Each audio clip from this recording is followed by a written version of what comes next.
Morning, ladies and gentlemen. Welcome back. Today is August 27th, 2024. The crypto markets are crashing a little bit. We're happy to have you guys here. If you're joining us on YouTube, good morning, 8 a.m. in California, and we're awake. Oh, wait, no, we actually moved to Florida. It's 11 a.m. Get up, grab your coffee. I'm drinking Celsius. This is a new flavor, guys. Sparkling cherry cola. Let's give it a taste. Not sponsored yet, right? We're still waiting on that sponsorship. Not sponsored. Let's see who's here. We have LFG now in the house. Bud Yeti, Jayhawk.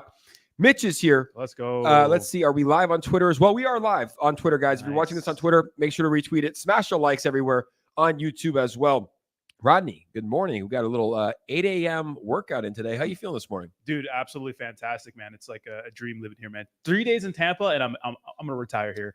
And if you guys can't see behind the cameras, but we have our boy Brandon here who helps us train, hit mitts, getting some good combat training in, and then had a nice little leg circuit this morning, walking like a baby giraffe after that one, dude. That was tough. Yeah, 8 a.m. So we have a pretty good routine for those that know. So every 8 a.m., every day, every weekday, we're working out.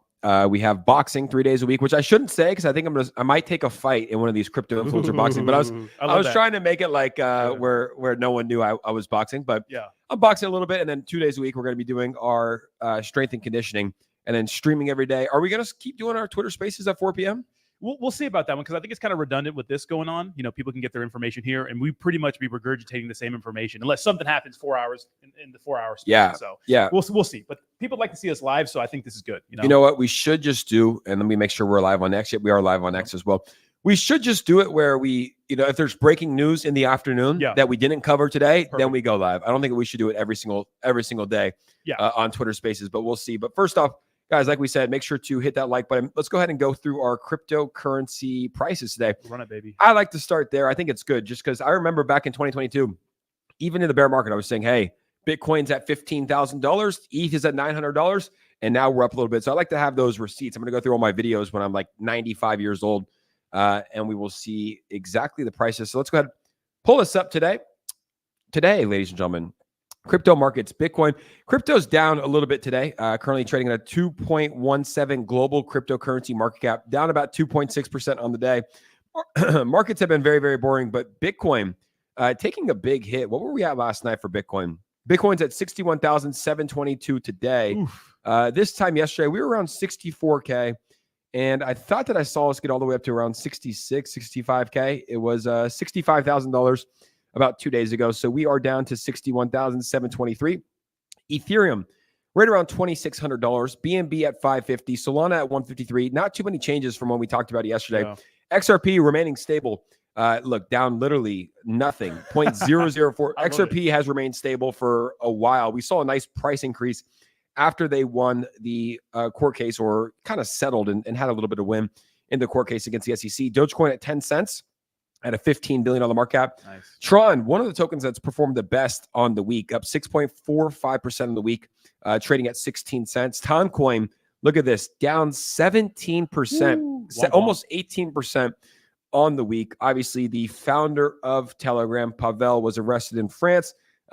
Do they actually own the Toncoin? I know it's part of the Telegram ecosystem, but do they actually own it? I don't think they do. I don't know if they own it or not. I'm not sure, but obviously, they're linked together, and obviously, when it comes to the market, a lot of it's run by emotion. A lot of people saw that, but I think it's oversold, man. I mean, people are dumping this thing like fundamentals are pretty fine. I mean, that's like, you selling your Toncoin is essentially like you deleting your Telegram app. It's like, oh, he got arrested. I don't want to, but I guess there's a financial incentive to holding it because it is on Telegram. But personally, I own Ton. I'm not selling my Ton. I don't think, the founder getting arrested has anything to do with the cryptocurrency project. But how cool they have dude, Telegram and what he built is honestly incredible. We'll talk about the arrest in a little bit. Cardano at 36 cents, $13 billion market cap. Avalanche at $25, which I think is undervalued for Avalanche. Shiba Inu, $8 billion market cap. Chainlink is at a $7 billion market cap. Polkadot has been one of my most disappointing holds and purchases of the bear market and bull run. Yeah, one of my worst. I mean, most of my Polkadot was purchased around $20, $15. Oh yeah. And I honestly need to buy some more. I don't know if I'm that bullish on it. Gavin Wood, who was the founder, he left Polkadot. It's a layer 2 blockchain that helps support Ethereum. Polygon Matic at 50 cents. And then to round it out, we always like to go to Pepe. A 3.5 billion market cap. So just to sum it up, I mean, really, there's not much to say. I mean, it's been boring since about March. The beginning of 2024 was the most exciting time that it's been for cryptocurrency. And since about March, when we hit all-time highs for Bitcoin back in March, even June, June 9th, the day before my birthday, we had all-time highs for a lot of meme coins. Brett hit a 1.95 billion in the market cap. The markets were pumping when I was in Bali. I decided to come back to America, and the markets have done. But we do have a lot of cryptocurrency news that we're going to go over today. Let me go ahead and get your screen in here. Yeah, absolutely, Jake. And one of the let me go back to this one. And one of the most exciting things about this year it's been Bitcoin and meme coins, right? Now, like you mentioned with Polkadot, like a lot of altcoins are just kind of disappointing. Obviously, Avalanche had a nice little pump. Solana had a nice little pump. Tron had a little pump because of meme coins, right? Meme coins are creating that craze. So I think we'll get some sort of altcoin pump here very, very soon, and we'll start seeing people make videos on Cardano and XRP and stuff like that, and the hype will be back. But for now, meme coins are dominating the market. But most importantly, Jake, with the rise of the ETFs, right? Bitcoin has been going absolutely insane. We hit all-time highs here, a few months, about March. But this is an interesting news article. So Bitcoin rally helps create more than 84,000 new crypto millionaires in a year. Wow. Now, obviously, BlackRock getting into cryptocurrency this year is absolutely insane. Pretty big like sentiment shift from 2018 where they were calling it a Ponzi scheme. But hey, you're allowed to change your opinion based on new evidence, right? So I never really hold it against people when they change their mind on stuff like that. So the population of crypto millionaires in the world soared 95% over the past year as Bitcoin ETFs and other crypto assets climbed, according to a new report. There are now 172,300 individuals worldwide holding over 1 million in crypto assets, according to a new report from New World Wealth and Henley and Partners. The number of pure Bitcoin millionaires more than doubled to 85,000. So I wonder what percentage of those are meme coin millionaires? What do you think? It's got to be a lot. It's got to be high. Oh, yeah. It's got to be high. I mean, meme coins definitely. I mean, because to make $1 million to turn into a millionaire on Bitcoin, I mean, you probably would have had to buy. Let's just say Bitcoin was at. Let's just use $20,000 and $60,000 for round numbers. I mean, you had to put in $333,000 into the markets, right? And this is round numbers, rough estimates, but I mean, I've seen so many people put $5,000, $10,000 into the meme coin space. Oh, like you saw the story. Some guy put in like $550 into Dog with Hat on day one, and it was worth like $8+ million. Yeah, $500 to $8.5 million. So, yeah, your likelihood of becoming a millionaire is higher in the meme coin space, but your likelihood of getting wrecked is much higher than just investing in altcoins. Yeah, exactly. And that's why, when it comes to Bitcoin and just top cryptos in general, shout out to Cryptos R Us. Like, I really like Cryptos R Us when he says he beats it into our head. Just dollar cost average, DCA all day. Because the truth is, we're not professional traders. We don't know what's going. I don't have time for that. Meme coins are more like gambling. Sometimes you get a good narrative. Sometimes you get early. But yeah, I mean, DCA is the way to go, especially for the top cryptos.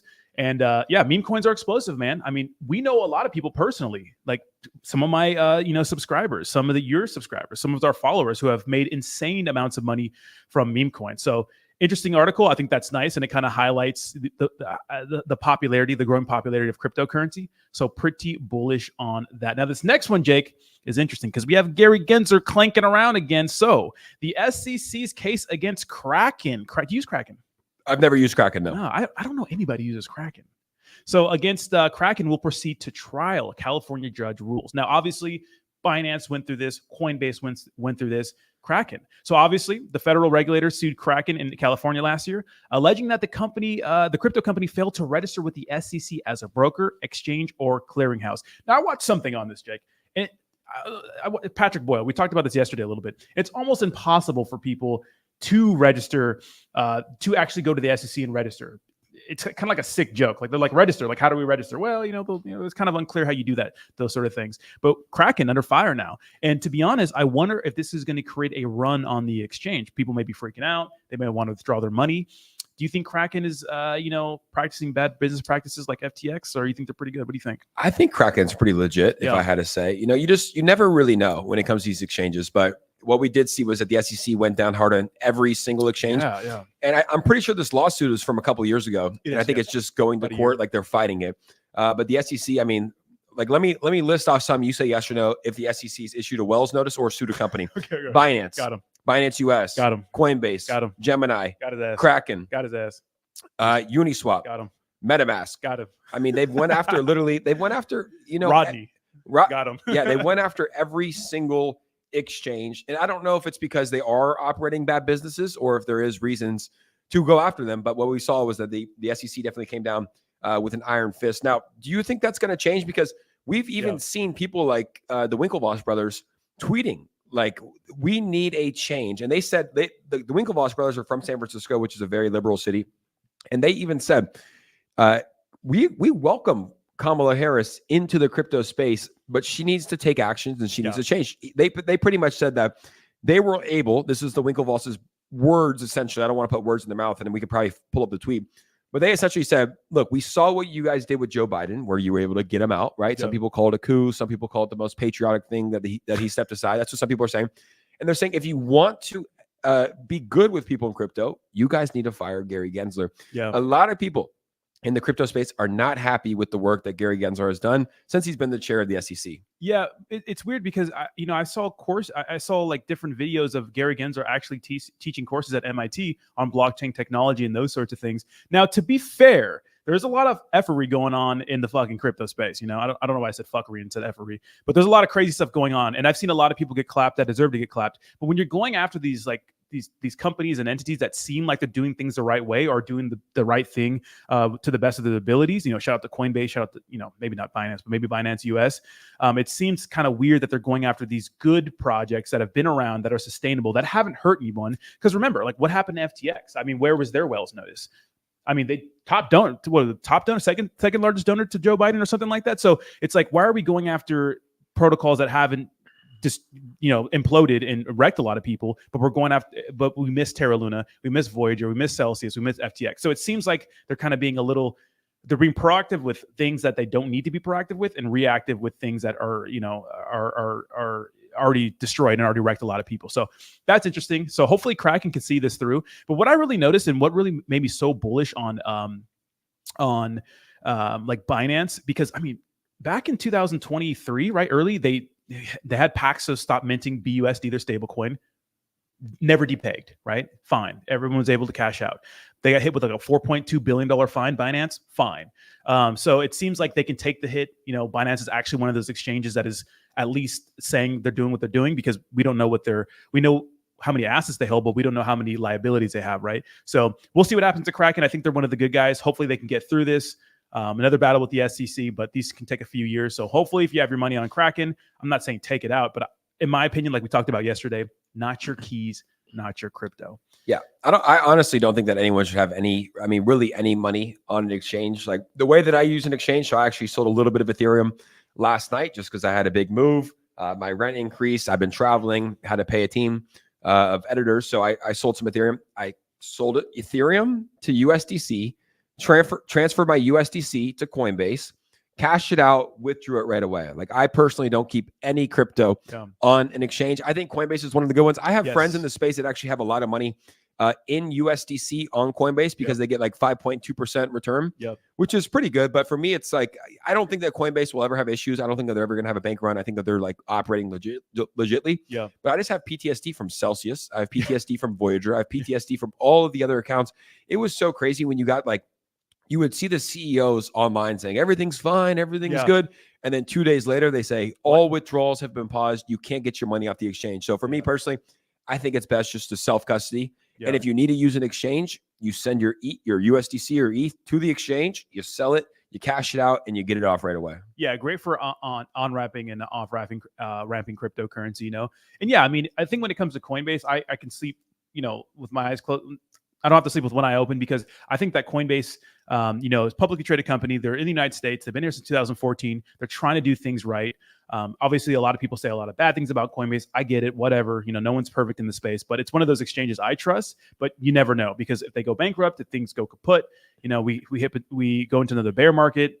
We find out things are unsustainable. Obviously, your funds are at risk. Yeah, here's a good question from Jay Garcia. He said, "Did your bank ask where the money came from?" Well, it says it. Like whenever you get a withdrawal from Coinbase and it gets put into your checking account, it says from Coinbase. But also, I work in the crypto space, so I get most of my payments are in crypto, so I report everything on taxes as well. So, I don't think that banks in America have issues with No. you cashing out. But didn't we see something with Chase Bank in the UK? Yeah. So what that was, I think, where people were using credit cards to purchase crypto, and I think there's a lot of fraud with that. So they stopped letting people use credit cards to purchase crypto. That's what I thought it was, and that makes sense. If you get your credit card information stolen, which happens all the time, you can report it. They can protect you. There's some sort of insurances on that. Like you don't. If someone steals your credit card, they charge off. Remember we were in Ibiza and someone stole my credit card and tried to buy an iPhone with it. You can get reimbursed. But if people are stealing it online and buying cryptocurrency, just kind of like it's hard to investigate that. So they did stop that. But for deposits, I don't use Chase, so I don't know. But my current bank, it's never been an issue. I never got any sort of letter or anything like that. So I think they're okay for now. I mean, unless some sort of mass, I don't know, some sort of regulation comes out that maybe makes them have to do that. But I remember that story. Yeah. But and let's move into this real quick. Oh, So yeah. this is regarding the Telegram Oh yeah. CEO. So this was the official message from Telegram. It got 2.4 million views here on X. Ooh. They said, Telegram abides by EU laws, including the Digital Services Act. Its moderation is within industry standards and constantly improving. Telegram CEO Pavel Durov has nothing to hide and travels frequently in Europe. This is something that I think is well said and something that I think hits home. It is absurd to claim that a platform or its owner are responsible for abuse of that platform. Now, let's just stay on that for a second. Maybe the platform should be held accountable, right? Maybe you can find the platform if they're not operating or censoring certain things, or especially the bad things that we've talked about. Yeah. But the owner, is the owner of Telegram, who has 1 billion monthly users, responsible for every single thing a person says? That's like saying, I'm sure there's illegal activities that happen on iMessage all the time. Is Tim Cook, the CEO of Apple, responsible? Same thing with WhatsApp. I'm sure there's illegal activities on WhatsApp. Are they responsible? So that's something that just doesn't make sense to me. But maybe the platform, I could see the platform being held responsible, like X, like the stuff, if illegal activities are happening on X, like, hey, you guys need to do a better job at not censoring, but removing some of the very, very illegal activities from your platform, right? Yeah. But like I said the other day, there was a guy that was like murdered on X. Like you just saw like a stabbing right in London. Yeah. Is Elon Musk responsible for that? Like, no, it's something that's posted on X. So the answer is like, I have no idea how they're gonna hash this out. And I don't know if my screen was sharing. There we go. It was sharing here. Oh, you got it back there? Oh, he's good. My guy's good. Yeah, animal. Okay, yeah, he's good back there. So I don't have to share my screen. Almost 1 billion users globally use Telegram as means of communication and as a source of vital information. We're waiting for a proper response. Russia recently said, the Kremlin just put out a statement saying, hey, you guys better, not try to negotiate or, interrogate Pavel too hard. And then the UAE, Pavel is actually a citizen in the UAE, and the UAE made a statement saying, hey, you better give him like all the necessary means that he needs to, live adequately while he's in prison. But yeah, I mean, it's wild. We talked about it last night. I was like, don't they need to have a warrant, for an arrest? But I guess they probably were working on it, but he had no idea that they're working on it. Yep. Clapped him right when he got to the airport. Yeah. I mean, to go off your point, I mean, all these platforms have heinous things happening them all the time, and it's about how you moderate it. Now, I don't doubt that Telegram moderates it. They say they moderate it, but to me, it's a tale as old as time, especially during the last 8 years. They're probably not bending to the knee, not censoring hate speech or far right speech or whatever they want to call it. And so they're coming after them, right? And it makes me worry for someone like Elon Musk, because the EU already put out some statement when had a lot of drama going on. And Elon Musk is obviously when he was hosting the Donald Trump space. So to me, it's just another platform mad another government mad because their platform's not bending the knee like all these other platforms did. And obviously, I mean, that's a great segue into the Mark Zuckerberg statement. I mean, that was absolutely insane. I'll pull that up here. I don't have it up right now, but I'll pull it up because, it's a great segue, because even he feels a little down about that whole situation. He feels like he made kind of a mistake, right? Let me pull that up, Mark. Yeah, pull up his full statement too, because I know he was talking about, censoring certain things with the Biden-Harris administration. But what exactly did he mean to? I know that there's a full article. You can find it. They put out a statement from Meta. Let's go ahead and read that and see exactly what he was referring to. I don't have it on Meta, but do you have my screen up? You do? Yep, screen's up. I'll go ahead and find it. Okay, so Meta boss Mark Zuckerberg says he regrets bowing what he calls pressure from the Biden administration to, quote, censor content on Facebook and Instagram during the coronavirus pandemic. In a letter sent to the U.S. House Committee Chair, he said that some material, including humor and satire, was taken down in 2021 under pressure from senior officials. The White House has defended its actions, saying it encouraged, quote, responsible actions to protect public health and safety, which is kind of crazy, right? Mark Zuckerberg also said his firm briefly demoted content related to Joe Biden's son, Hunter. So that's all proven, right? The laptop situation, wild, ahead of the 2020 election, after the FBI warned of, quote, a potential Russian disinformation operation. It later became clear that the content was not part of such operation, Mr. Zuckerberg said, and it should not have been temporarily taken down. So it sees retroactively, he's kind of just feeling bad about it. He's like, man, they kind of pressured me into doing these things. I think that Zuckerberg has kind of changed over the last 8 years. Kind of more like he's became a chat. Yeah, he's on the jiu-jitsu, UFC fights. He's on the back of the jet ski drinking a beer, with the American flag. He's doing good stuff. This is actually the full statement here. I don't know. I guess yours is covering it pretty well, so we can go back to that. Oh yeah. So Mr. Zuckerberg did not give further detail about the actions he regretted during the pandemic. At that time, his business removed posts for a variety of reasons. Now, what was interesting, too, is when that whole situation on the attempted assassination of Trump that happened, let's crazy. I mean, literally just changed his head at an angle. I mean, that would have caused a civil war, I suppose, right? But he said that it was badass. That he's like, how can you not, pretty much in a sense, feel motivated or just inspired by Trump, getting shot, coming up and, screaming, fight, which is insane. So that's interesting for him to say that because in the world, it's polarizing, right? Social media websites are polarizing and they're privately owned companies, so they can kind of do what they want. But what we've seen that there's obviously some sort of left-leaning bias when on some of these other platforms. Before Elon Musk took over X, that's how X was. They censor a lot of things that they don't deem whatever, right? That, and I get it. It's a private company, but a lot of people use these platforms, so. So do you think that Zuck was feeling the pressure? Like he saw what happened with Pavel? Like what makes him want to come out during these times, 2 days after Pavel's arrested, to say, hey, we messed up for censoring? Is it a political move? Do you think he's trying to, that's what we talked about last night in the MAGA space. They're like, maybe it's a political move to endorse Trump. I said, no, I don't think he's endorsing Trump at all by saying that. I think he's just saying, just trying to be honest. He's at the point where he's just being honest, say, hey, we censored too much and we're not going to do it again. Yeah, I think he's changing. I think that he can't really come out and say a lot of things because when you're someone like Mark Zuckerberg, high profile and those sorts of things, people are going to spin it some sort of way and say you're pro this, you're anti this or whatever. You know how crazy the media is, and they'll come after Tulsi Gabbard, RFK. We'll get into that here in a little bit.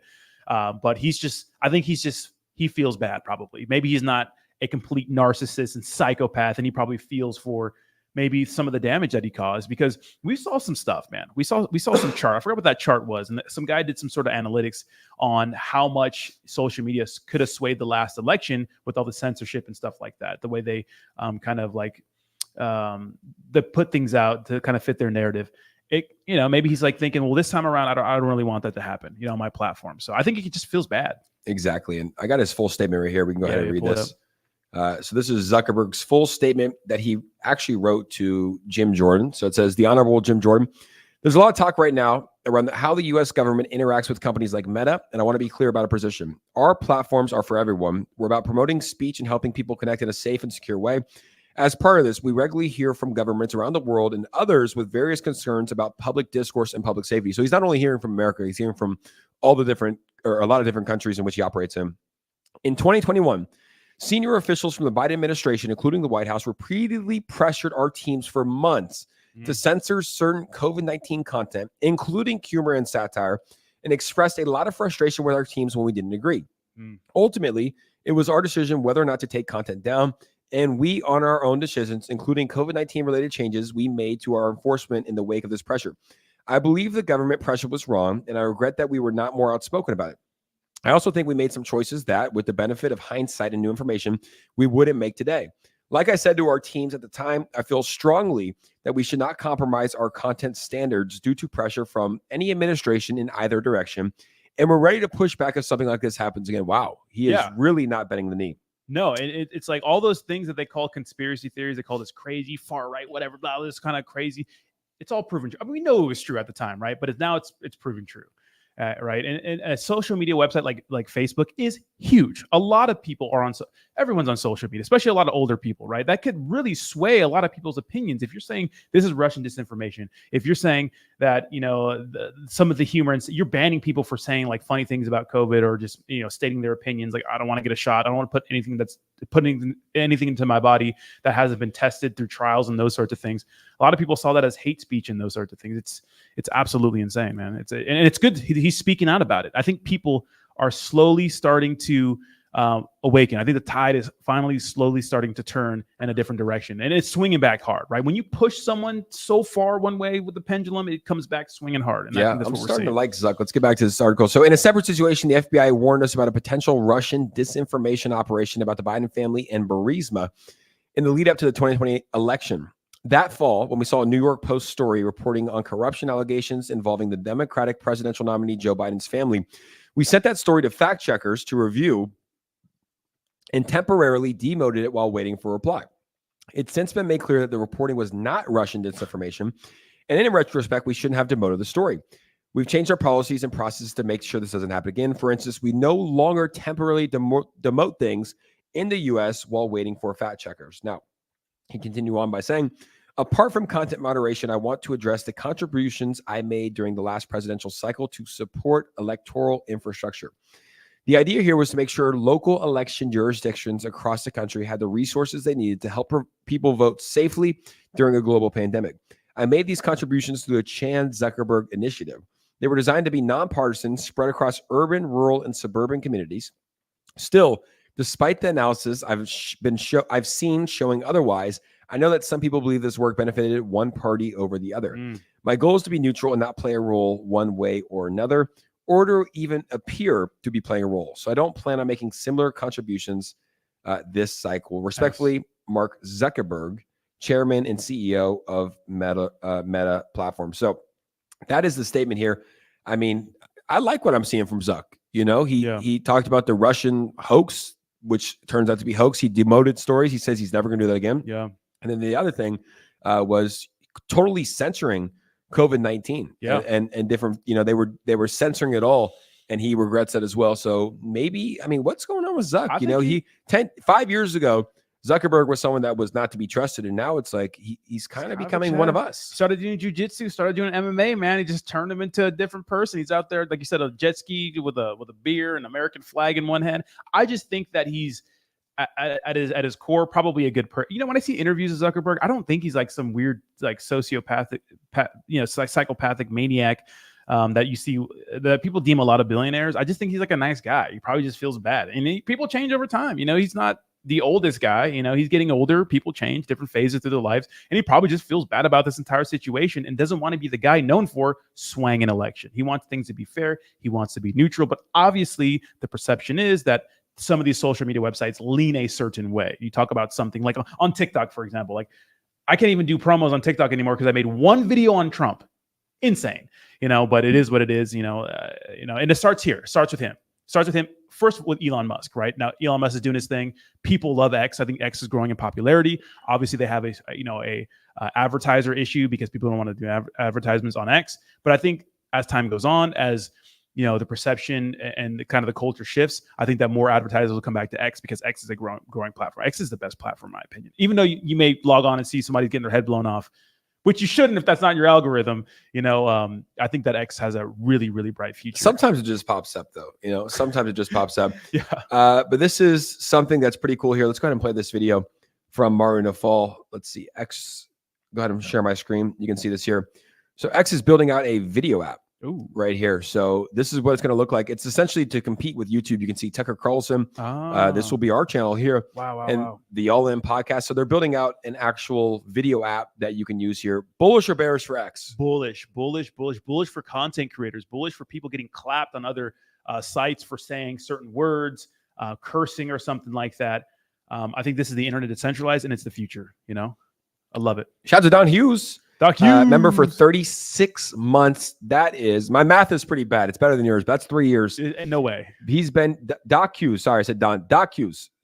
I haven't seen Doc Hughes in a while. The Doc, 3 years on the channel. He said, flex, son. The setup looks good, gentlemen. Thank you so much. Yeah, this is just iteration 1. I think we're going to keep getting it better and better. Yeah. But we like it so far. It's fun. We're in person. It's better than the screens, guys. Like me and Rodney have done probably hundreds of streams together. Oh my goodness. On a screen, and that's good too. But being in person, I think you can, there's no lags. You can see the person. We can share. We have a team of, and honestly, I think the content's probably going to look very good because we have like, watch this, cut to camera angle. Boom. Yeah, look at that. Oh, and cut back, fancy. and we're back. So we got some good flow here. We're 30 minutes into the podcast, guys. 1,300 plus people have tuned in so far. If you haven't yet, make sure to retweet this video on X, smash that like button, and also hit that like button on YouTube as well. LFG now says crypto plus X for the freedom. I have a question for you, a serious question. This one also goes for the audience as well, guys. If you are the owner of a messaging app, a social media site, are you worried about what's going on, and especially what's going on in the EU? You're worried if you're not bending the knee to them. You're worried if your political beliefs are not what they want them to be, because that's what it's about. It's jailing our political opponents now. Some totalitarian 1940 stuff, some Russian stuff. You know what I mean? Ironic, right? That this guy leaves Russia because he creates a platform like Telegram, and they're over here trying to fight for his freedom. If your political beliefs are not what they want them to be, I would be worried. So, if you're a powerful person, you're traveling, man, I mean, you got to be careful, because, they snuck it on him too. He probably got off the plane, ready to go to his favorite whatever is there in France, and just arrest him at the airport. Eat some surprises. Croissants. He was ready to eat some croissants. I think what happened was what we saw. I mean, he traveled there frequently, but apparently the girl he was with was, posting photos, flexing on the private jet, going to Azerbaijan, and then heading to France, and they clapped him as soon as he got the plane. I mean, that just shows you, though, you can have power. Yep. You can have passports. Don't matter. You can have money. Don't matter. But if the government wants you, the government can just get you. They don't get you. They don't care, man. Especially if you're in their jurisdiction. That's why a lot of these people go to these countries where they don't have any extradition rules or anything like that, so they can, not worry about something like that. But yeah, it doesn't matter. Right? It doesn't matter. We've seen the government go after, like Sisi, for example, right? Obviously, he could have stayed and hid in Dubai, but he came over here. He faced the music. They hit him with a fat fine, $4.3 billion. Billion. Nuts. With a B. Billion. Billions. That's about what I have in my billions right and now. Billions and billions and billions. Billions of dollars. Yeah, it's pretty wild what they hit him with. Let's take a look here at the top meme coins. Please, we love meme coins, right? We love meme coins. I looked at my meme coin portfolio. Every meme coin is taking a hit today. I don't think there's any meme coins in the green except Floki. Floki's up 2% on the day. But we have Dogecoin. We talked about $15.1 billion market cap. Shiba Inu, $8.4 billion. Pepe's still holding up strongly. We were watching one of our videos last night just in my mom's house. Yeah. And we're talking, like, it's when Pepe first launched at a $600 million market cap. We were covering Pepe. And now it's at a $3.5 billion. Dog with Hat holding up very strongly as well. $1.7 billion. Floki, 1.4. Let's just round up to 1.5 billion. Bonk is at a 1.35 billion. Brett on base at an $838 million market cap. Popcat, $662 million. Dogs, $639 million. Mogcoin, $376 million. This is one of the tokens I'm most bullish on this cycle. I mean, the Mog team has just done a phenomenal job. Really good job. What is this Pepe coin? Was this the one on Sol? What is that one? I think it might be. Is it up there? I think that might be the OG one. That's interesting because I remember when the Pepe that we all know came out, everyone's like, no, it's not the original one. That's not, it's like, doesn't matter sometimes. But yeah, that could be it. Yeah, I'm not 346. I mean, that's still very, very strong. Very Sundog launched about 2 weeks ago on Tron at a $271 million market cap, up 36% on the week. Turbo is a crazy story, dude. Nuts. Run that shit back, Turbo, $260 million. GigaChat at $180 million market cap. Punke is at a $168 million market cap.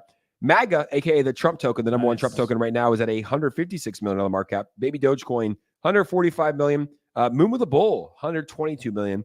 And one's missing. Bull, which is on the Tron chain, give some time, is not on here yet. They need to upgrade it. And then Nero, Nero took a massive hit, down to a $95 million market cap, down 35% on the week. Let's just take a look at Nero while we have it here. This was a token that literally ran a $300 million market cap overnight. I think if we pull up the DEX tools, it will be a little bit better. Down below, I was not expecting when I logged on today to see Nero underneath $100 million market cap. Yeah. To me, it's odd too because I remember that we had like that massive dump in the market when Nero first launched, and didn't do anything. It dumped a little bit, then it absolutely went parabolic. So at the time, it was the only big meme coin that was doing insane numbers. So it's pretty make or break here for Nero, yeah. in my opinion. I mean, we need to see the markets turn around, and yeah. if it does, I could still see potentially Nero hitting all-time highs, but these are make or break days here. We've had 3 massive red days consolidated, and then 3 more pretty big red days for Nero. Let's take a look at the token that Crashes Clay has been talking about, which is called Bull. And then we also have to take into account too with the Tron craze right now. A lot of the money in cryptocurrency, especially in meme coins, isn't new money. It's recycled. So a lot of the people that were in other plays on other networks are probably bridging over and spending some of their capital, or maybe dumping some of the other meme coins for the new craze, which is Tron right now. Yep, exactly. And here's a look here at the bull chart for the bull token.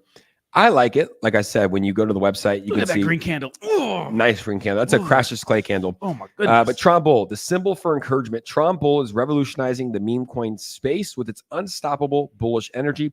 Join the charge and ride the wave of the future in crypto. So, like we showed yesterday on the stream, this is the actual mascot for the Tron chain. I love it. For Tron Ecos. The Tron DAO always tweets about it.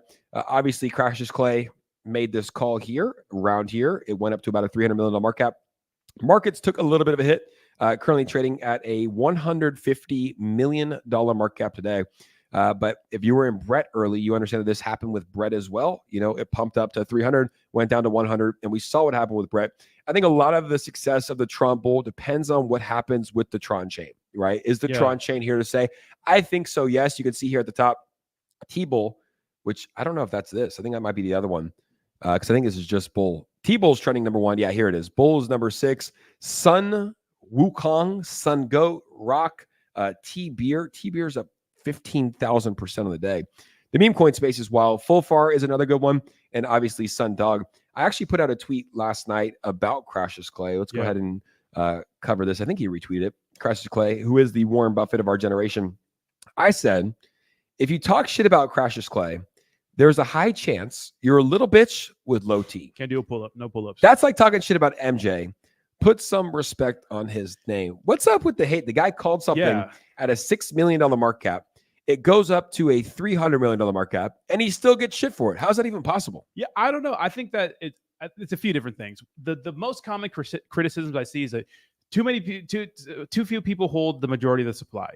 If they're holding it to hundreds of millions of dollars of market cap sizes, or in Brett's case, to almost $2 billion, that's a good thing. That you want that. I mean, as a project developer, you want that, right? The second thing is, the liquidity is low. Guys, newsflash, every meme coin that pumps like to insane sizes has a low market cap to liquidity ratio. Heck, Bitcoin in crypto in general has low liquidity. So that's always a common criticism. If it's under $1 million or under 10 million, I understand the liquidity being low. It's a red flag, but that's what happens with these big meme coins. And the other thing is, like, a lot of people just say, like, you and your friends got in, it's the cabal and those sorts of things, when we see a lot of people from the community making a lot of money on this and those sorts of things. I just think it's a lot of people who missed the boat on these, or maybe bought the top or something like this. And it sounds generic. It sounds like whatever cookie cutter criticism, but I think it's true. Yeah. People love to hate. And Justin Sun too, could we just pull up my page here for a second? Because this guy is like really leaning into the meme coin culture. You see right here, the most epic meme is on Tron, and he's just having people chill. Dev is cooking. That's some things we say in the meme coin space. He's going on Mario to Fall space, and check this out. Look, this is total value locked on all the different platforms, and this is a 30. Wow, it's nuts. So you see Tron up there dominating BNB chain. It's gonna shift here a little bit. We see Base down there. We have Ton. Blast had a good year. We're gonna see Base take over Blast, I think, at some point. Yep. So Tron's just always up there. A lot of people have their criticisms about the actual total value locked, but I mean, Tron is out there front running everything. So it's actually a big deal. So absolutely pretty sweet chart. But I just like how he's leaning into the meme coin culture. Absolutely, me too. Let's see if we can go ahead and get audio. Brandon, I'm going to test it out right here. Let's remove this. We're testing it out. We need to get the audio first, because we do. No, I got it right here. Don't worry. This should, let me know if you can hear it, Brandon, because if you can hear it, everybody else can hear it that's in the audience as well. What? Okay. Well, audience, let me know if you guys can hear this.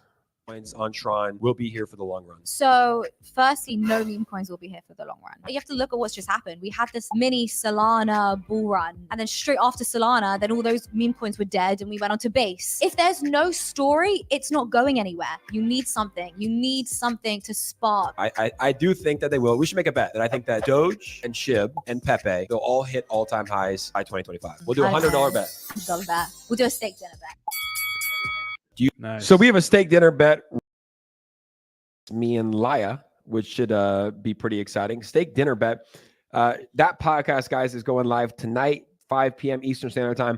It was my first podcast interview in person. I guess we're doing a podcast now, but we're not really looking at each other. Yeah. Oh, no. Man down. Celsius down. That'll be all right. Celsius down. I'm going to tell her for that. That'll buff out. I like that. What's up, Christine? She's on Twitch right now. But Twitch. The first podcast that I did will be going live tonight at 5 p.m. Eastern Standard Time. Good conversations. I agree with a lot with Leia on a lot of things, but also disagree with a lot. Yeah. She said that all meme coins are going to zero, Leia. and she thinks that all cryptocurrencies are going to zero as well. I don't think she's wrong about a lot of cryptocurrencies dying and sputtering out. I think that a lot of the altcoins that pumped are kind of just a product of like the market going absolutely insane.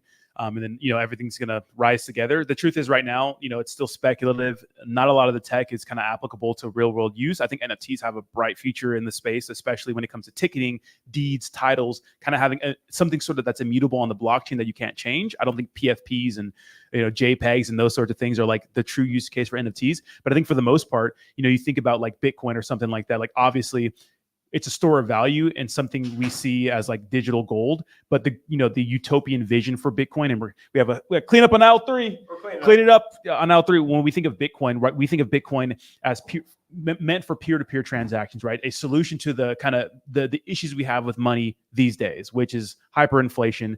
I mean, I was watching something the other day about some drama, some court case where some guy had to pay like $8,000 in alimony in like 2010. Like, when you factor like inflation from then to now, it's like almost double. It's crazy how much the value of the dollar goes down.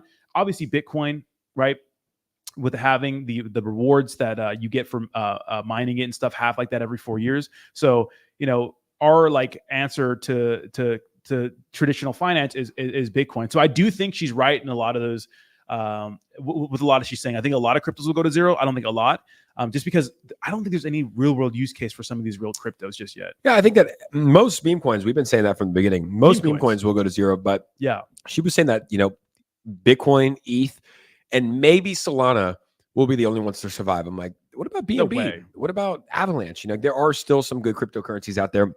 That's like saying like back in the .com boom that every stock was going to go to zero, Yeah. And you probably thought so because it was a bubble. Do you think that we are in the .com boom of 2024? Of crypto? Maybe, because in the .com bubble, there was a lot of what I noticed too, and you see this with cryptocurrencies. You saw like a lot of people putting .com to their business name that had nothing to do with the internet because it was popular. Just like we see a lot of cryptocurrency products that have nothing to do with blockchain technology becoming a cryptocurrency product. Like I saw one that was a supplement company. It's like, why do we need supplements in the blockchain? We don't. I just go buy supplements from a store, So if it's not needed, if it doesn't make our life any easier, then what's the point of having it? So what are going to be the top ones? Do you think that the real estate market should be on the blockchain? I think that's going to be huge. Just like buying and selling a house, not even in cryptocurrency, but on the blockchain. I think that could be huge. Ticketing, I think, is going to be massive, right? The fact that we still use Ticketmaster, and like I've personally never bought like a scam ticket online, but I have friends that have, what do they use, like Craigslist or something, right? They've used Craigslist to buy a concert ticket, and it turns out to be fake, or someone never sends the tickets. You can just verify everything on the blockchain. I think it's very, very important. Yeah, that I've gotten scammed so many times on like legit ticketing, not Ticketmaster, but a few other ones. Ticketmaster's pretty good, but yeah, and I get to the event and they're like, yeah, that doesn't work. I mean, when we went to Cross in San Diego, I bought 2 fake tickets. So like when it comes to like deeds, titles, like identification, something that's immutable, it's a series of letters and numbers on the blockchain that cannot be changed, right? That's the beauty of the blockchain, smart contracts and stuff like that. So I think that's like, in my opinion, that's the main utility for them. Like getting into the event in San Francisco, having to use an NFT. You can't just copy and paste that. You can't print more of it because once it gets verified, no other NFT like that exists. So I think that's, and yeah, so Kayla mentions a good comment here. Gaming. The biggest issue with gaming, Jake, I don't really game a lot, but I have a lot of friends who do. Like when they buy like in-game assets, like different guns and different outfits, like those go away when the game goes away. And those cost hundreds of dollars. If they're an NFT, you put them on a marketplace later, you own them forever, maybe transfer them to a new game. So yeah, definitely for gaming. Let's go over this article here. I got to reshare my screen. This is something about the political world here. And there we go. So this just came out earlier today. I like this news articles right here. They have like the live on X, which we're obviously live, and then the explore page. But apparently Harris flip-flops on building the border wall. JD Vance says Kamala Harris is a fake. If she wants to build the border wall, she could start right now. It's kind of funny how, she has been saying like, when I become president, we're going to bring prices down, gas prices, grocery prices. We're going to stop, all the people coming in. Didn't she have 3.5 years to do that? Well, these guys will say anything. This is the same lady that said she was on the Breakfast Club with Charlamagne the God, which is like, come on, we got to be better. We got to call her out. In the 80s, she was smoking weed, listening to Snoop Dogg and Tupac. And at the same, she becomes a prosecutor and jails like lots of black men for marijuana charges. Like we got to call people out on their contradictions. It's like we heard last night of the MAGA space. We have literally, Hillary Clinton hanging out with a bunch of black people saying, I always keep hot sauce in my purse. Like, who keeps hot sauce in their purse? I don't know any black person that keeps a bottle of Tabasco or Louisiana hot sauce in their bag. So it's just crazy. They say anything, they're malleable. They'll say anything to get elected. And I also read something yesterday, Jake, that said like we're paying like I think it's $40-something billion a year to help to help illegals when the border wall construction would cost like $10 billion. So, that's crazy. Yeah, the whole border thing is a huge issue here. Here's a funny little meme that we have. So wrong. A reporter says Trump once bragged that there's nothing in the world like first-rate pussy. Look at this. This is him with Melania. Melania was young back then. Oh, baddie. Trump appeared at the Maximum Golf launch party with then-girlfriend Melania Naus and Miss Universe Lara Duda in May of 2000. This was Trump back in 2000. What a Chad. 2000, absolutely crushing it. I don't know if that's a bad quote. Well, he's right. I mean, he's right. This is why people like Trump. Because he doesn't talk like someone who doesn't talk like us. He talks like one of the guys. He talks like a lot of these guys talk behind closed doors. We understand him. We can relate to him. When someone's up there, suit and tie, unrelatable, having a bottle of hot sauce in their bag, how out of touch you have to be. He's just a regular. He's a billionaire, yes, but he talks to us like a guy. His speech isn't perfect. He's charismatic, but sometimes it's hard to understand what he's saying. He talks in circles sometimes, but he's relatable. Yep. And here's some other news. The NASDAQ seeks SEC approval to start trading Bitcoin options. I feel like it's just like a cataclysmic effect. We've just had bullish news after bullish news after bullish news, but now the NASDAQ, one of the top exchanges in the world for stock trading, is interested in getting Bitcoin options trading on their platform. Bullish news. I mean, we've had the spot ETFs, the ETH ETFs. We've had many governments like El Salvador buying crypto. We've had this is all in 2024. We've had the former president, potentially the future, he's running again, the 47th president, Donald Trump speaking at the Bitcoin conference. And now we have this, that the NASDAQ seeks SEC approval to start trading Bitcoin options. I mean, bullish. Yeah. Bullish. What that means, guys, is you are early. If you think it's too late to be in cryptocurrency, just be happy you're here watching the stream, in the space, in touch with everything. Because the truth is, most people still do not understand cryptocurrency. And even if they are in crypto, they don't really understand it to the level that a lot of people. Well, do you have to understand it to invest? You should, though, because it's scary if you don't. Like a lot of people are like, oh, that's a scam, like right away. Like, why is it a scam? They're like, oh, I don't know, Sam Bankman-Fried. Yeah, exactly. So the talking points, and that's what happens. That's what happens in the news. Like, it's scary. But then again, like if I was not invested in 2022 and I saw what was happening in 2022, I probably would stay away as well. Yeah. Do you think that there's a chance that we see that happen again during the next bear market? Do you think that people learned not to leverage their customers' funds, or do you think that when the bear market comes, like once there's a hit on the market, we're going to see other big companies and exchanges go down as well?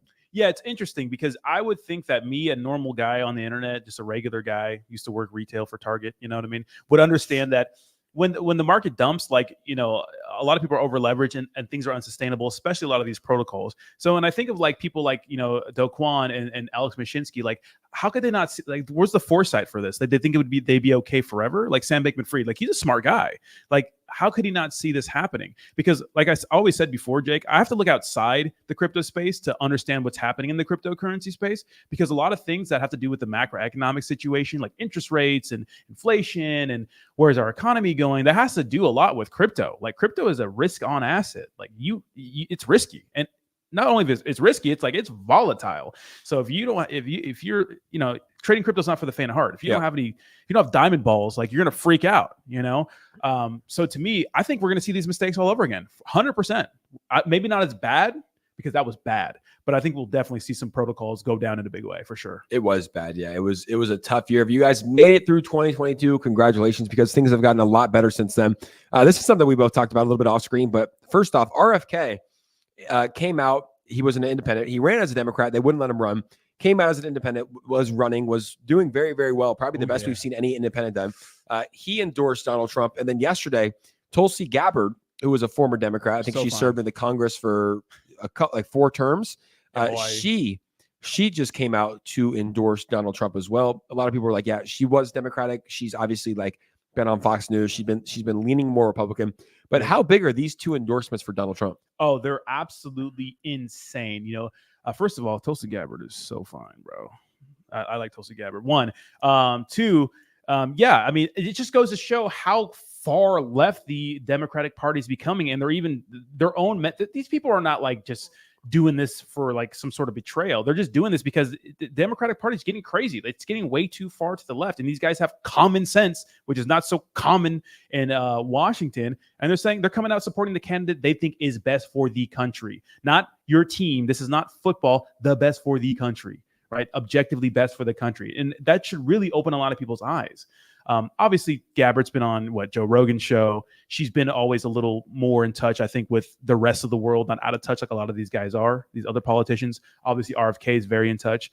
I think they're saying, hey, we need to do something that's bigger than us, right? And support the candidate that can at least put us in the right direction to be better as a country going forward.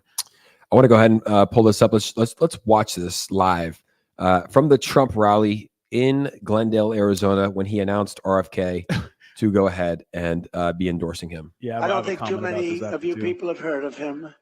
He's very low key. He's a very low key person, but he's highly respected. He is a great person. I've known him for so long. For the past 16 months, Robert F. Kennedy Jr.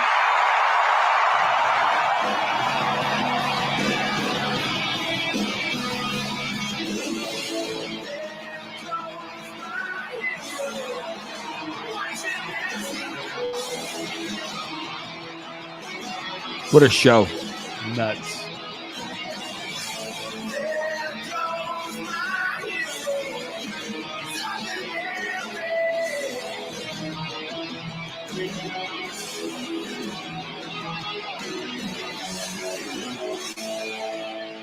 What a show, though. I mean, look at that. Like the fireworks, everything that comes along with it. Beautiful Trump and RFK. How crazy would it be to be a politician? To be a politician and to come out on stage. I mean, millions of people voting for you. It's got to be. It reminds me. What was the movie with Will Ferrell back in the day? The Campaign. Anchorman. The Campaign. No, have you not seen The Campaign? No, bro. That is the really? funniest movie. Really? Oh, it's so good. But it just like it gives you a behind the scenes look at what it's like to be a politician. Honestly, like I'm starting to think that it's more and more true every day. But being a politician, why would anyone want that job? I think a lot of people that are power driven, I think, and status driven, I think like at that level, I think are politicians. I think that maybe some people are in it for the good. I think that it's a power thing, in my opinion. Real quick, though, I want to talk about the fact, that song that was playing by Foo Fighters, My Hero? First of all, I love Foo Fighters. I love Nirvana. They came out, and show my screen real quick.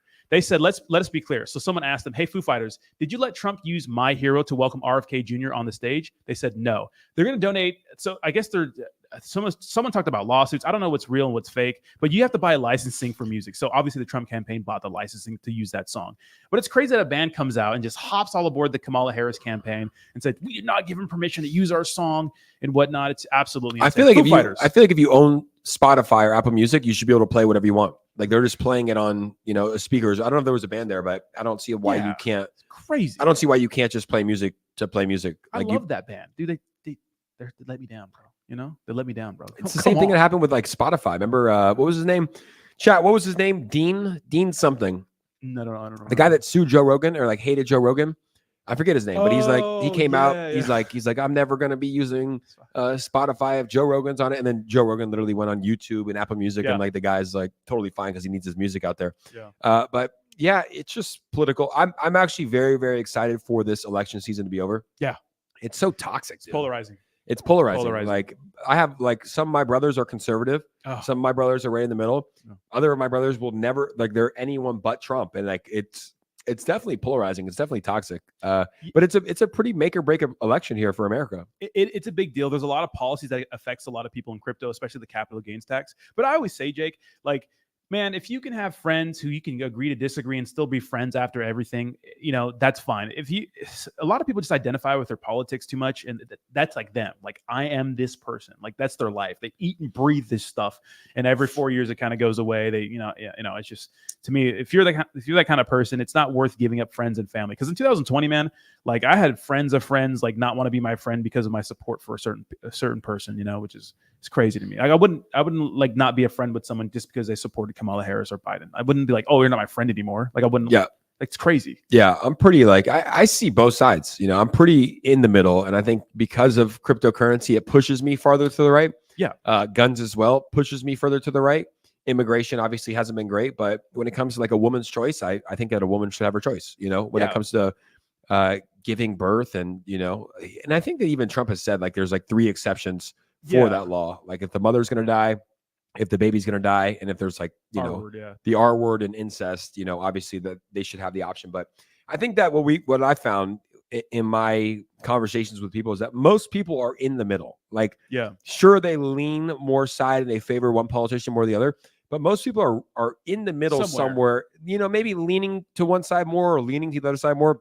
But I don't really know any extremists on the left. Yeah. And I personally don't know any extremists on the right. Like people are kind of 50-50. I know a bunch of extremists on the left. I used to live in Portland, Oregon, and a lot of my friends that I grew up with, a few of them went there. And I know one guy in particular, like joined the Antifa movement. Like I know quite a few people on the left that are just absolutely unbearable. But I don't really know anybody on the right who's maybe like figures online, but not in person, just mostly on the left, probably because I'm from California and lived in Oregon, probably. Yeah. I mean, I think if we went to Texas, we'd probably find some. Oh, yeah. I mean, we're here in Florida. I think Florida's pretty split though. From what I've seen, Florida's like it's a swing state in the past couple elections. Yeah. I don't know how they voted last year. I think they actually went Democratic. No, I think they went red. They went red by a large margin.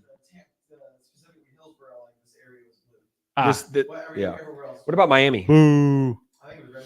Really? George Masvidal, bro. It was like the only blue. Yeah. I mean, what you'll find is like most cities are blue, right? Yeah. Like most big cities, and pretty much in every state, besides obviously like the Midwest. But most rural areas are very, very red. Oh, yeah.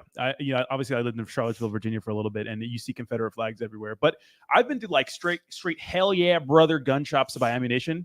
Kind to me. No disrespect. I mean, they want my money. But, people think these parts of the world, you go to these places and they're like, get out of here, N-word. It's like not like that. The only time I've seen like crazy, unbearable stuff like that was in Oregon. People are just absolutely out of their mind. You know what I mean? But never... And I lived in a country, and people were cool, man. Yeah, I don't want to say like racism is dead or gone because it's probably not. I'm racist in my car driving. Yeah, if you're the wrong race and you cut me off, I'm racist. I don't know what you are, but do you think that racism can go both ways? Do you think that you can be white and be racist? Do you think you can also be black and be racist? Black people are the most openly racist race ever because it's okay. There's a show called Dear White People. Could there ever be a show called Dear Black? No, it's like double standards. It's weird to me. It's like.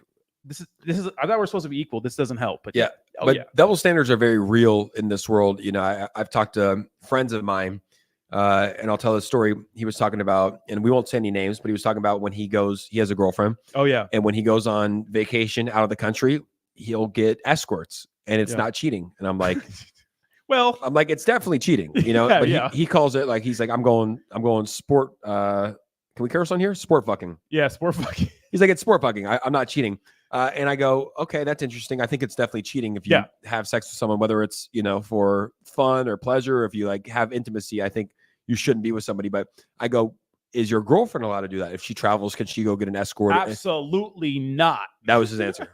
Absolutely not was his answer. And so there are double standards that still exist in our society today. Yeah. I mean, it is what it is. Do your thing, live your life, but obviously if you're in a committed relationship and the agreement is monogamy, then, racism is a social construct. I don't think I hate I don't hate any group of people. I just think there's shitty people in all groups, There is. I mean, dude, there's shitty white people, there's shitty black people, there's shitty Asians, but there's also good in every sector. We had this conversation. I put out a tweet, kind of joking, kind of not, saying like, hey, every other race, ethnicity gets a holiday or a month, right? Yeah. Even like LGBTQ, AI plus, they have a full month. I think it's in June, Pride Month. Yeah. Have your month, but straight people don't have a month. But then I saw, like, I talked to a lot of people from that community, and I have a lot of friends in that community, and they were like, yeah, well, every single, like the straight people haven't went through anything bad or injustice, because it was like that. You weren't, if you were gay, you weren't allowed to get married back in the day. Yeah. Now you are. But what's your take? Do you think that there should be months for specific people, or do you think that either everyone should have a month, or do you think there should be no months? I think it is what it is. If you want to, have your little fanfare and your little month and your little, I think it's kind of fun. Look, if you're part of that community, fine. I just think that, to me, honestly, like Black History Month's kind of patronizing, a little bit. I'm gonna be honest. It's kind of weird. Some of it, I think it is a good month to celebrate Black history and stuff like that. Obviously, we recognize that. I think Juneteenth is a little overboard, in my opinion. But I think it is weird that we give certain people like an entire month. I don't really care. Should it be a straight white guy month? Maybe, maybe not. I honestly don't really have a big opinion. How does it feel? Because you're half white, half black. Yeah. So like you're able, like based on the calendar, to celebrate half of your heritage, but not the other half.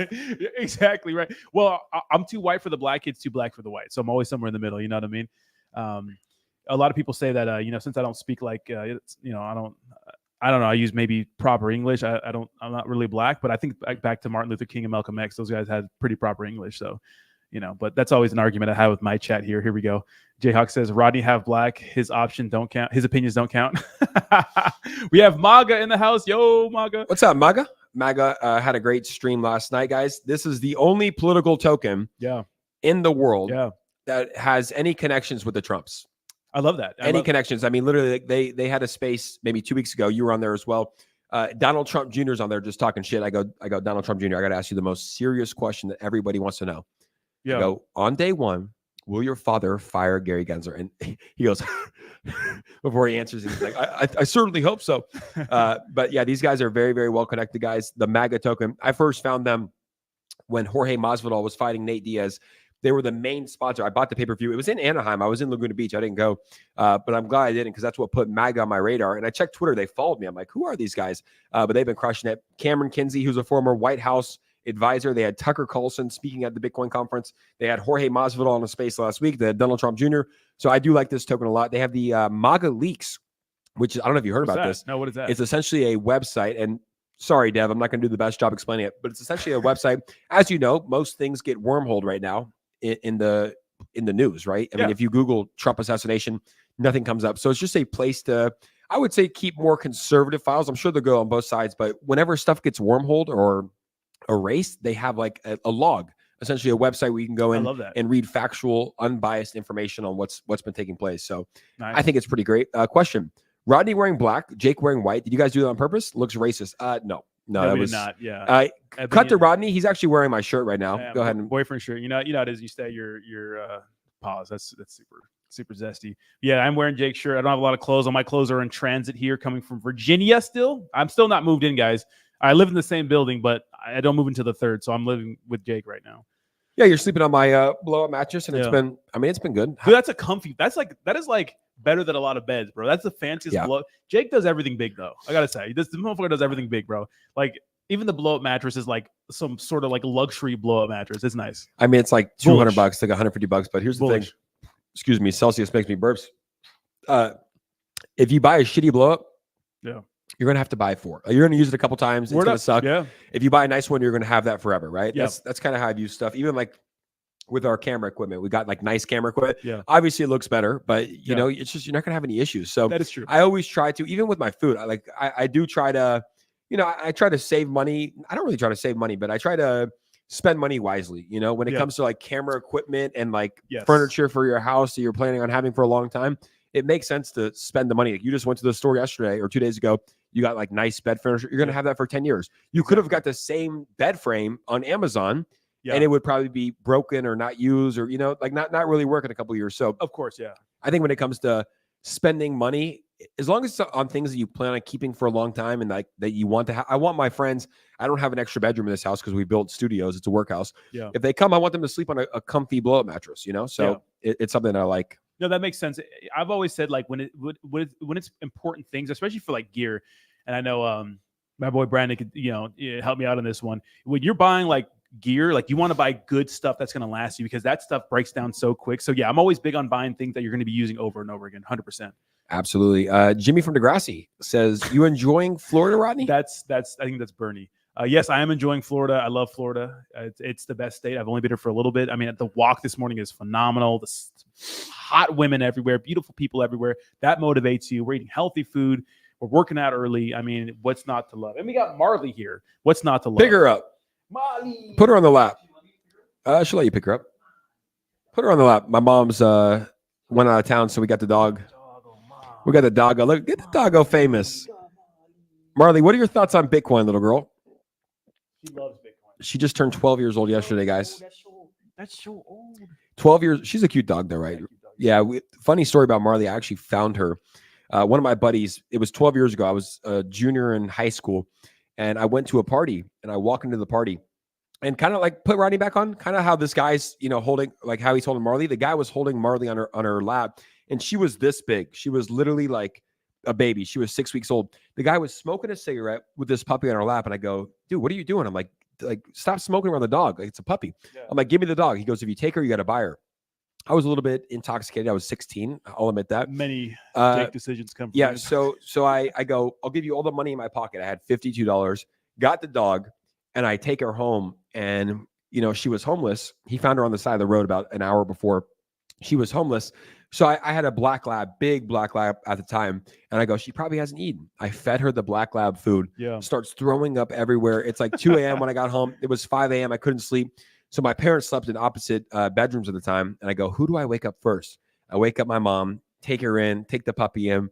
And Marley's been with us ever since. Good dog, good dog. So the boys got look at her. Oh, dude. That's what happens when you turn 12 years old, though. Just like that. You just want to sleep. Yeah, that's me around 3 p.m. What is it? What's a dog's life? 7 years? It's not a long time. 12 times 7, I think. 12 is getting old. Or how old is the dog's? I think she's 84. She's 84 years old. So, but this dog is well loved and well trained. Your mom loves this. This dog is spoiled. Yeah. Spoiled. Yeah, but she's a good dog. Good dog. Yeah. You look good with the dog on the stream. We're gonna keep going for about another couple minutes, guys. If you have any comments or questions for us in the chat, we are doing this every single weekday, Monday through Friday, 11 a.m. Eastern Standard Time. So if you are watching this now or you're watching it later, make sure to set your reminders. We're gonna be putting these podcasts on Spotify, Apple Podcasts as well, so that you can get your news when you're traveling. I think we're live on YouTube. We're live on Twitch. We're going to start going live on Kick streaming. Yep. And we're also going to start doing some late night streams as well. Is that correct? Absolutely. Yeah. More like live stuff, less about crypto, dating, relationships, some things that we're going through, maybe some things that happened during our day, bring some beautiful women on the podcast. It's going to be a good time. It'd be fun. Yeah. Absolutely. Little, just like relax streams. We got to figure out something to do with these mics whenever we have multiple people. Yeah, we'll figure it out. Bring in a third microphone. Yeah. Coco says, "I like to come on with you guys sometimes." You're welcome anytime.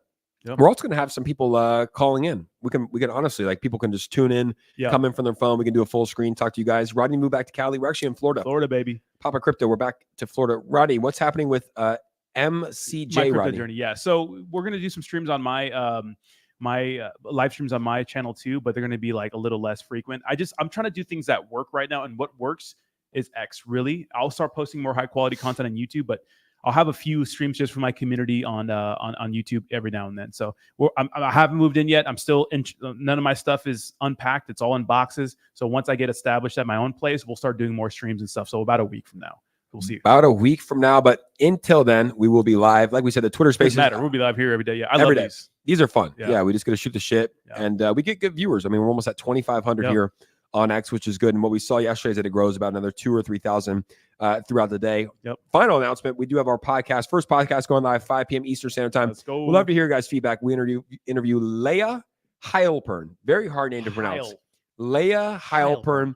That's going to be going live. And like I said, it was one of my best conversations. Yeah. It was different. Like for this, like we're looking at each other, we're looking at our screens. Yeah. But with her, it was like just like this, like Yeah. talking like this for an hour. She's a very good speaker too. She knows what's up. She's very good on camera. Like, she was killing. Your flow is insane. So Yeah. it's very exciting. You guys don't want to miss it. I don't watch any of my content, like, Yeah. you know, after I record my videos or do these live streams. But Yeah. that one, I think we're going to have a little watch party when it goes live tonight at Nice, 5 let's do p.m. it. Yeah. Let's get some good food. Yeah. Let's watch it because Yeah. it was a really good interview. We talk about everything from entrepreneurship, how to start a business, politics, crypto, what's going on in England with the censorship. I think this was actually before Pavel got arrested. So I don't think we touched on that. We talked about CZ Binance and what he's going to mean for the cryptocurrency space when he finally gets released from prison and back on X. I feel like he's our guy, man. He's our guy. I feel like he is our guy. Four. Ignore FUD. He went to jail now. Probably got a couple prison tats, dude. Probably joined a little gang, dude. Yeah, for sure. Maga says, I don't watch any of my content. I really don't. I like, because I make so many videos on a daily basis. You know, it's like, so I make it. I have my team review it. They post it. I don't go back and watch it. But for this interview, I will. I think we need to do a MAGA space. I think the developer lives here in Florida, does he? or Wow. I think he lives in Puerto Rico. I don't want to give too much of information, but his family is here. Yeah. So we might have to have him come on. Maybe Donald Trump Jr., maybe Trump, maybe Bullish. Tucker Carlson can join us as well. Bullish. Yeah, definitely. And we'll do some MAGA spaces. Bernie says England has been rough lately. Oh, you don't say. You don't say, bruv. You don't say. I think France has been a little bit rough as well. I think the whole world's been. Is there any countries? Dubai? Dubai's been good. Dubai seems like the move. Habibi, bro. let's go to Dubai.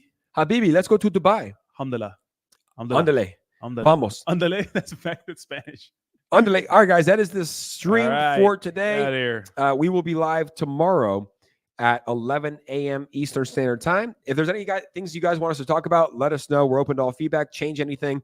We are open to all feedback. But until then, we appreciate you guys for tuning in. And we'll see you guys all tomorrow, 11 a.m. Eastern Standard Time. Same place. Turn on the notifications, and we'll see you guys tomorrow. Peace. Peace out, everybody.